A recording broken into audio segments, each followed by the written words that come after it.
골로새서 1장 3절에서 6절 말씀 우리 다 찾으셨으면 한 목소리로 같이 봉독하겠습니다. 시작. 우리가 너희를 위하여 기도할 때마다 하나님 곧 우리 주 예수 그리스도의 아버지께 감사하노라. 이는 그리스도 예수 안에 너희의 믿음과 모든 성도에 대한 사랑을 들었으며 너희를 위하여 하늘에 쌓아둔 소망으로 말미암음이니 곧 너희가 전에 복음의 진리의 말씀을 들은 것이다. 이 복음이 이미 너희에게 이르매 너희가 듣고 참으로 하나님의 은혜를 깨달은 날부터 너희 중에서와 같이 또한 온 천하에서도 열매를 맺어 자라는도다. 아멘. 할렐루야. 예수님께서 부활 승천하시면서 몇 가지 중요한 약속을 우리에게 하셨습니다. 먼저 우리에게 성령을 보내주셔서 영원토록 너희와 함께 있겠다. 그렇게 약속하셨다는 거예요. 그렇게 여러분 우리 믿는 자들은 무엇보다도 성령의 사람이 되어야 됩니다. 문제는 하도 이상한 사람들이 잘못된 성령 운동을 해서 교회나 성도들이 성령이나 은사에 대해서 알레르기 반응을 일으키고 아예 그쪽으로는 언급조차 하지 않는 일이 우리 가운데 발생하게 되었단 말이죠. 이 가장 중요한 핵심인데 예수님이 승천하시면서 가장 중요한 핵심을 우리에게 알려주셨는데 정말 예수님의 중요한 약속인데 많은 사람들이 이 중요한 것을 놓친 채 신앙생활을 하고 있습니다. 이게 사탄의 전략이란 말이에요. 악령은 신나게 활동하고 성령은 운행하지 못하게 만드는 거. 이게 사탄의 전략입니다. 그런데 우리가 진리를 깨닫고 정말 영적인 길로 걸어가려면 우리를 감동시키시고 인도하시는 성령의 역할이 너무나도 중요합니다. 절대적입니다. 또한 우리는 능력 있는 그리스도인으로서 살아가려면 성령의 권능이 필요해요. 구더기가 무서워서 장을 안 담그면 됩니까? 안 됩니까? 예? 어떤 사람은 구더기 무서워서 장을 아예 안 담그는 사람이 있어요. 난 구더기 꼴 보기 싫어. 아예 고추장, 된장, 간장 안 담그고 이거 빼고 요리하면 어떻게 되는 거예요?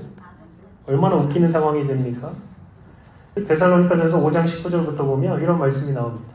성령을 소멸하지 말며 예언을 멸시하지 말고 범사에 헤아려 좋은 것을 취하고 이런 것들을 무시하거나 소멸시키지 말고 너희가 지혜를 가지고 분별력을 가지고 범사에 헤아려서 좋은 것을 취하면 너희에게 굉장한 유익이 될 것이다. 주님 말씀하셨다는 거예요. 우리가 건강하고 능력 있는 신앙생활을 하는데 성령님의 역할은 절대적인 거예요. 그렇기 때문에 우리는 성령의 내주하심과 충만과 은사와 능력을 무시하지 말고 잘 배우고 훈련받아서 또 잘 분별하고 성령님을 철저하게 의지해야 될 줄로 믿습니다. 성령의 사람 다 되시기를 주님의 이름으로 축복합니다. 또 한 가지 예수님의 중요한 약속은 내가 다시 올 것이다. 이렇게 약속하셨어요. 예수님이 다시 온다 약속하셨으면 반드시 오실까요? 아니면 안 오실 수도 있을까요? 늦어도 반드시 오신다는 거예요. 약속하셨으면 우리에게 반드시 지키시는 분이란 말이죠. 우리가 분명히 알아야 될 것은 예수님이 이 땅에 처음 오셨을 때도 굉장히 오래 걸렸습니다. 그럼 창세기 3장을 생각해 보세요. 아담과 하와가 타락했을 때 하나님께서 메시아, 여인의 후손이 너희에게 올 것이다 첫 약속을 주셨어요. 메시아에 대한 첫 약속을 주셨어요. 그때가 대략적으로 기원전 4000년 전입니다. 기원전 4000년. 그리고 계속해서 구약 성경은 메시아가 올 것을 예언하셨어요. 예언했습니다. 근데 예수님이 언제 오셨어요? 언제 오셨어요? 네? 4000년 만에 오신 거예요. 그러니까 예를 들어서. 그죠? 4000년이 걸린 것입니다. 예수님께서 공생의 사역을 감당하시면서 십자가의 죽음과 부활, 승천, 그리고 재림에 대한 약속을 하셨어요. 세 가지는 이미 이루어졌습니다. 십자가의 죽음과 부활, 그리고 승천은 이미 이루어졌어요. 이제 뭐만 남았어요? 재림만 남았습니다. 주님 다시 오신다고 했으니까. 근데 지금 얼마가 지났어요? 벌써 거의 2000여 년이 지났습니다. 많은 사람들이 아니 도대체 언제 오시는 거야? 오시기는 하는 거야? 이렇게 생각합니다. 그런데 여러분 그날과 그 시는 아무도 몰라요. 심지어 여러분 예수님도 모르십니다. 하나님께서 모든 것을 예수님께 허락하고 맡기셨지만 오직 이것만은 자기 권한 안에 두셨다는 거예요. 자, 사도행전 1장 7절을 보세요. 이르시되 때와 시기는 아버지께서 자기 권한에 두셨으니 너희가 알 바 아니야. 이것만은 아버지께서 자기 권한에 두셨다는 거예요. 마태복음 24장 36절. 그러니 그 날과 그때는 아무도 모르나니 하늘의 천사들도 아들도 모르고 오직 누구만 아신다고요? 아버지만 아시느니라. 그런데 왜 사람들이 자꾸 그날과 그 시를 맞추려고 할까요? 아무리 말씀이 있어도 안 듣고 안 새깁니다. 고집도 이런 똥고집이 없어요. 아니 오실 당사자인 예수님도 모르시는데 어떻게 날짜가 정확히 계산돼서 이때 오신다고 우리가 말할 수 있겠습니까? 아, 목사님 모르시는구나. 예수님이 그렇게 말씀하시긴 하셨지만 저한테만 비밀이 알려주셨어요. 여러분 하나님은 한 입으로 두말하시는 분이 아니십니다. 예수님도 이랬다 저랬다 하시는 분이 아니시란 말이죠. 우리는 늘 고백하지 않습니까? 하나님은 그리스도는 예나 지금이나 영원토록 동일하신 분이시다. 성경을 이상하게 풀려고 하다가 사람들이 망하게 되는 것이죠. 또 사람들이 자꾸 그때와 그 시를 맞추려는 이유 중에 하나가 뭐냐? 다니엘서 9장에 보면 우리가 다니엘서를 공부하지 않았습니까? 다니엘이 메시아의 등장 시기, 예수님의 초림을 정확하게 예언했습니다. 다니엘서 9장 24절부터 보세요. 여기 보면 이렇게 나와 있죠. 내 백성과 내 거룩한 성을 위하여, 이스라엘 백성과 예루살렘 성, 그 거룩한 성을 위하여 이른 이래를 기한으로 정하였으니, 이른 이래라는 것은 70 곱하기 7이니까 490년이죠. 490년을 기한으로 하나님께서 정하셨다는 거예요. 허물이 그치며 죄가 끝나며 죄악이 용서되며 영원한 의가 드러나며 환상과 예언이 응하며 또 지극히 거룩한 이가 기름 부음을 받으리라. 그러므로 너는 깨달아 알지니라. 예루살렘을 중건하라는 영이 날 때부터 기름 부음을 받은 자 곧 메시아, 그죠? 왕이 일어나기까지 7 이래와 62 이래가 지날 것이요. 그러니까 뭐예요? 69 곱하기 7 하면 얼마입니까? 계산이 잘 안 되시죠? 77에 49에서 7 빼면 얼마예요? 483년. 그죠? 예. 7 이래와 49년, 그 다음에 62 곱하기 7, 이게 지나면, 그러니까 483년이 지나면 그 곤란한 중에 성이 중건되고 광장과 거리가 세워질 것이고 62 이래 후에 기름 부음 받은 자가 끊어져 없어질 것이요. 메시아가 이 땅에서 끊어져 없어질 것을 예언하고 있지 않습니까? 그리고 장차 한 백성의 왕이 와서 로마 제국이죠. 그 성읍과 성소를 무너뜨리리라. 너무나도 정확하게 예언하고 있다는 거예요. 그러니까 정말 정확하게 예루살렘을 중건하라는 영이 날 때부터 69 이래, 즉 483년 후에 참 이스라엘의 왕이신 예수님이 예루살렘에 입성하시고 십자가에서 죽임을 당하신다. 지금 예언해 놓았단 말이죠. 그런데 정말 정확하게 이 예언의 말씀이 이루어져서, 여러분 그래서 유대인들 가운데요 많은 사람들이 이사야 53장 말씀을 읽고 예수를 믿게 됩니다. 또 한 가지 이유는 뭐냐? 다니엘에 대한 이 예언을 읽고 아 그렇구나, 메시아가 예수님이시구나 라고 인정할 수밖에 없다는 거예요. 이 두 가지 굉장히 중요한 말씀 가운데 하나라는 거예요. 여기서 보면 메시아의 등장 시기를 정확하게 다니엘이 예언해 놓았잖아요. 그런데 여러분 우리가 예수님이 다시 오시는 재림은 그 날과 그 시를 정확하게 알 수 없는 게 어떤 기준점이 있고 그 기준점에서 시간이 어느 정도 지난 후에 예수님이 오시는 게 아니라 예수님이 이 땅에서 죽으시고 그 다음에 예루살렘 성전이 무너진 이후에 오랜 세월, 오랜 인터벌을 가지다가 갑작스럽게 마지막 7년이 몰아닥치기 때문에, 그리고 이 마지막 7년도 반은 굉장히 평화스럽다가 마지막 그 반은 굉장한 혼란이 몰아닥치기 때문에 그 사람들이 준비할 수가 없게 되는 거지. 자, 다니엘서 9장의 예언을 계속해서 보십시오. 26절. 그의 마지막은 적그리스도에 대한 이야기를 하고 있습니다. 적그리스도의 마지막은 홍수의 휘슬림 같을 것이며 또 끝까지 전쟁이 있으리니 황폐할 것이 작정되었느니라. 그가 장차 많은 사람과 더불어 한 일해 동안에 7년, 마지막 7년이 여기서 나오죠.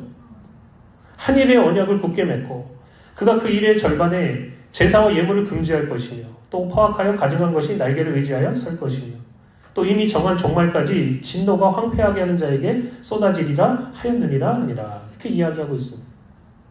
그러니까 문제는 어디 있냐? 지금 다니엘이 예수님의 초림을 예언했을 때는 충분한 시간이 있었다는 거예요. 잘만 성경을 이해하고 잘만 성경을 연구했으면 언제 예수님이 오실까라는 것을 알 수 있었단 말이죠. 준비할 시간이 있었어요. 근데 문제는 어디냐? 예수님의 재림은 사람들이 준비할 시간이 없다는 거예요. 예수님의 오심을 대비해서 기름을 준비하고 깨어 있어야 되는데 갑자기 확 몰아닥치니까 지금 여기 보면 뭐라 그랬어요? 적그리스도의 마지막은 홍수에 휩쓸림 같을 것이다. 이렇게 얘기하고 있습니다. 이번에 여러분 텍사스도 아주 굉장히 심각한 홍수를 경험하지 않았습니까? 여러분 그 뉴스로 이게 물이 차오르는 거 보셨어요? 휩쓸고 내려가는 거 보셨어요? 이렇게 평평한 지역도 그렇게 물이 휩쓸려 내려가면 그렇게 심각하게 내려가서 사람들이 많이 죽는데 평평하지 않은 지역은 여러분 물이 얼마나 무섭게 내려가는지 여러분 아십니까? 누군가가 깨어있고 이 비를 심각하게 받아들였다면 사람들을 대피시켰을 것이고 많은 사람들이 죽지 않았을 거예요. 그런데 여러분 여기 보니까 이 세상의 마지막도 홍수에 휩쓸림 같을 것이다. 이렇게 말하고 있습니다. 그러니까 성경은 우리에게 깨어있고 준비할 것을 계속해서 강조하고 있단 말이죠. 저는 개인적으로 종말의 카운트다운이 시작된 것이 바로 이스라엘 이 나라의 건국으로 봅니다. 근데 이것은 제 의견뿐만 아니고 대부분의 성경학자들이 특별히 종말론을 연구하시는 분들이 그렇게 얘기해요. 그러니까 1948년에 세계사에 정말 놀라운 일이 발생하게 되었습니다. 기적적인 일이었어요. 거의 1900년 가까이 나라와 영토 없이 전 세계에 떠돌며 흩어져 살던 유대인들이 가나안 땅에 다시 돌아와서 나라를 세우게 된 거예요. 이런 일이 있을 거라고 어느 누구도 상상하지 못했습니다. 근데 생각해 보세요. 구약에서 지금 예루살렘을 중건하라는 영이 내리면서부터 메시아가 올 카운트다운이 시작됐습니다. 483년. 이스라엘이라는 나라가 건국되면서 본격적인 종말의 카운트다운이 시작됐다고 보는 것이죠. 물론 여러분 예루살렘에 제3성전이 아직 세워지지 않았고 그곳에 아직 제사가 드려지고 있지 않습니다. 그런데 제3성전이 세워지고 그곳에서 제사가 드려지기 시작하면 세상 사람들은 잘 알아차리지 못하지만 이게 무슨 일인가? 우리 그리스도인들은 말씀을 통해서 너무나도 분명하게 이게 마지막 종말의 사인이구나 라는 것을 알 수 있게 된단 말이죠. 그런데 문제는 어디냐? 사람들이 하나님의 말씀을 몰라서 망하게 되고요. 알아도 하나님의 말씀을 믿지 못해서 망하게 됩니다. 말씀에 버젓이 써 있는데도 유대인들이 메시아의 오심을 눈치채지 못했던 것처럼 마지막 시대도 마찬가지가 될 거라는 거예요. 왜 이런 일이 발생하냐? 마지막 시대에 교회에 무슨 일이 발생하게 되는가? 여러분 말세가 될수록 성경의 권위를 두고 성경대로 믿는 교회와 성도들이 너무나도 많지 않을 것이기 때문에 문제가 되는 거예요. 굳게 믿지 못하면 굳게 설 수 없는 시대가 된단 말이죠. 그래서 마지막 시대가 되면 교회와 이 그리스도인들이 두 부류로 명확하게 나눠지는데 성경대로 믿는 교회, 성경대로 믿지 않는 교회. 성령의 사람들, 성령을 소멸시키는 사람들, 예수님이 다시 오심을 준비하는 성도들, 세상과 물질에 파묻혀서 여기가 좋사오니 하는 교인들. 그리스도인 가운데 많은 사람들이 주님의 다시 오심을 진지하게 받아들이고 준비하는 것이 아니라 여기가 좋사오니 하면서 이 땅의 삶과 육적인 삶이 영원할 것처럼 그렇게 살아가게 된단 말이죠. 여러분 지금 세상이 얼마나 발전하고 또 좋은 세상이 되었는지요. 우리가 이 땅에서 정말 평범하게 살아도 과거에 황제들이 누렸던 것보다 더 많은 것을 누리며 살아가고 있습니다. 이렇게 더운데요. 에어컨이 빵빵 나온다 그러잖아요. 그죠? 옛날에 왕들은 누리지도 못했던 거예요. 차에 비행기에 웬만하면 전 세계를 우리가 다 갈 수 있습니다. 먹는 것도 한번 보세요. 과거에 왕들이 먹지 못했던 거 먹고 있고요. 정말 우리가 무섭도록 먹습니다. 먹는 거 좋아하시는 분들 계시죠? 거의 여기가 천국입니다. 그렇지 않아요? 입는 것도 얼마나 다양하게 입고 싶은 대로 세련되게 입는지 여러분 이렇게 제가 여러분을 보면 알록달록 해가지고 얼마나 좋은 옷들을 입고 다닙니까? 우리가 또 가지고 다니는 것도 생각해 보세요. 얼마나 좋은 것, 많은 것들을 가지고 다닙니까? 안경 쓰시는 것도 너무나 놀라운 일이에요. 옛날 같으면 다 장애인입니다. 다 반병신들이에요. 그렇지 않아요? 눈 안 보이면 어떻게 합니까? 지금 제가 이 눈 벗고 다니면 목사짓도 못합니다. 뭐 성경을 보고 뭘 해야지 할 수 있지 않아요? 그죠? 이게 안 된다는 거예요. 요즘 기술이 얼마나 발전되고 전 세계가 네트워크로 연결되어 있는지 스마트폰을 통해서 모든 정보와 전 세계 뉴스를 다 알고 있고 우리가 저 지구 반대편까지 걱정하고 있어요. 미국 텍사스에 무슨 일이 있다 그러면 바로 어머니한테 전화가 옵니다. 야, 거기 홍수가 났다는데 너 어떻게 됐냐. 제가 맨날 여기서 한 4시간 차로 가야 돼요. 이렇게 얘기하죠. 내비게이션을 키면 어디든지 다 데려다 줍니다. 요즘엔 얼마나 정확해졌는지 몰라요. 예전에는 키고 다니면서도 못 믿었는데요. 요즘에는 웬만해서는 딱딱하고요. 차가 밀리는지 안 밀리는지까지 다 알려주어서 웬만하면 내비를 따라가는 게 맞습니다. 목사님 저는 그거 잘 볼 줄 모르는데요. 그래서 요즘에는 자율주행이라는 게 나와서 이제 벌써 그게 실행되고 있고 몇 년 안에는 대부분의 사람들이 내가 운전하지 않아도 되는 그런 세상이 오게 된단 말이죠. 지금까지 일어난 혁명보다요. 뭐 컴퓨터를 만들고 스마트폰을 만들고 그것보다요. 지금 일어나고 있는 이 AI 혁명은 더 놀랍고 큰 혁명을 우리에게 가져다 준다는 거예요.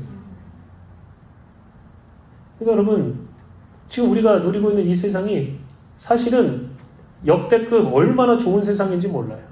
입을 거 다 입고 먹을 거 다 먹고 가고 싶은 데 다 가고 그죠? 세상과 정욕에 파묻혀서 돈에 미쳐서 딴 데에 정신 팔려서 우리가 세월 가는 줄 모르고 예수님 오시려고 해도 그리스도인들조차도 주님 오시긴 하시는데 좀 이따 오세요. 좀 이따 오세요. 여러분 그리스도인들이 주님 오시라고 기도를 안 해서 주님이 늦게 오신다는 그런 소문이 있습니다. 기도를 좀 해야 되는데 주님 빨리 오십시오. 빨리 오셔서 좀 우리를 구원해 주십시오 해야 되는데 주님 여기가 너무 좋사오니 조금 늦게 오십시오. 많은 사람들이 이렇게 생각합니다.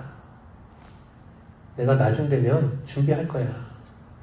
성경에서 말하는 종말의 징조, 적그리스도가 등장하고 제3성전이 건축되면 그런 게 징조가 보이면 그때 내가 정신 차리고 준비하면 되지 뭐. 그래서 내가 열심히 또 다니엘서를 공부한 거 아니겠어. 많은 사람들이 그 발을 둘 다 담그고 있다가 세상에 담궜던 발을 마지막에 재빨리 빼고 주님을 선택하면 될 거라고 생각한단 말이죠.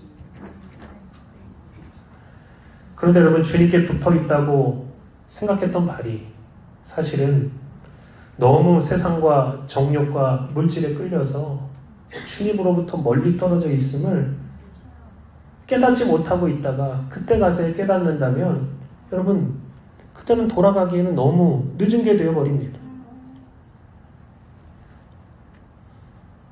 우리가 언제 내 삶 속에 복음이 역사하고 우리가 영적인 핵심을 붙잡고 성장하며 열매 맺는 지경으로 나아갈 수 있겠습니까?